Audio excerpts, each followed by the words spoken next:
in New York City in the 1800s who thought it would be a nice thing to have all of the birds mentioned in the works of Shakespeare to be introduced into North America.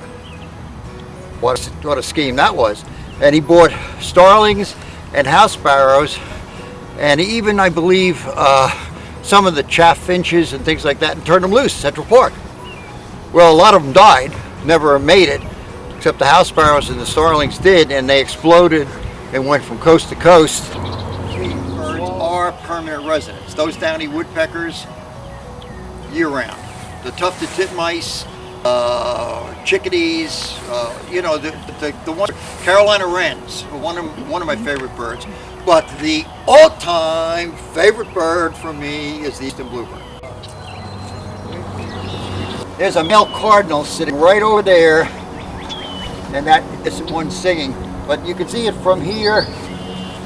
That's another one for as much as is red, and I've had birders come from Europe, and they say, we only want to see one red cardinal, because they don't have them in Europe, and we take them for granted. Beautiful male sitting right there.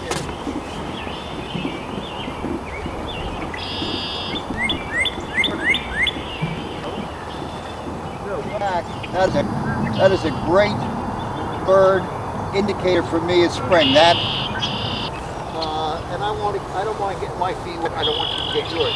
So just all birds have different type of nests. The house sparrow is one of the filthiest, dirtiest, trashiest nests around. It takes a lot of time and effort for me to build these things to get them up. I'd rather replace, and they'll start chewing a hole to get in.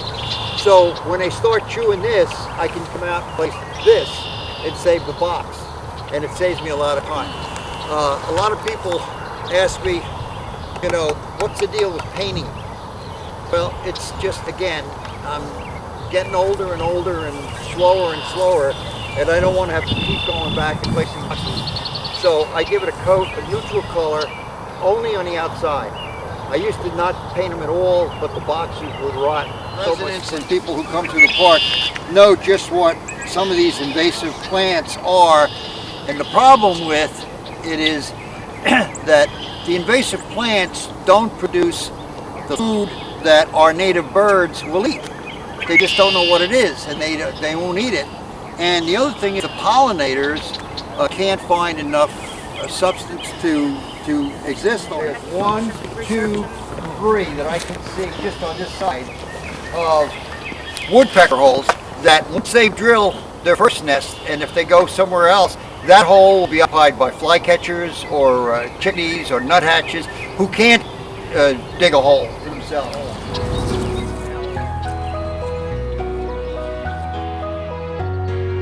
Right here in Bucks County, in this township of ours, I think one of the nicest summer sounds. I've sat at the bench many times in the evening and listened to wood thrush. The wood thrush is just a very, it's a flute-like call. It's once you hear it, you'll never forget. Wow.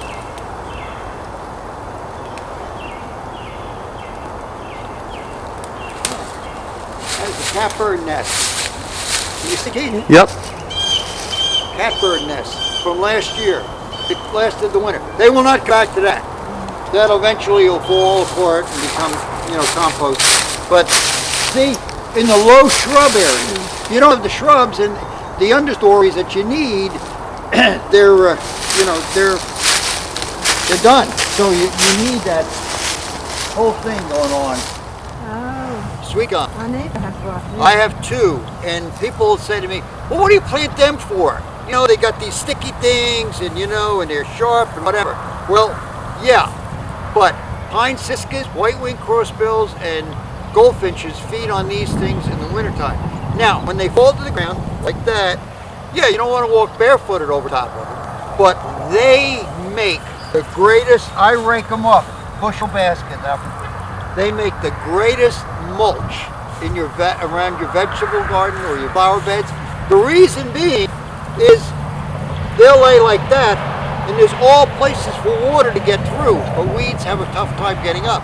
Also, they will rot and they decompose. I can go 3 or 4 years after I planted put them in and mulch them, and they just break up right in your hand. It is a great organic natural mulch.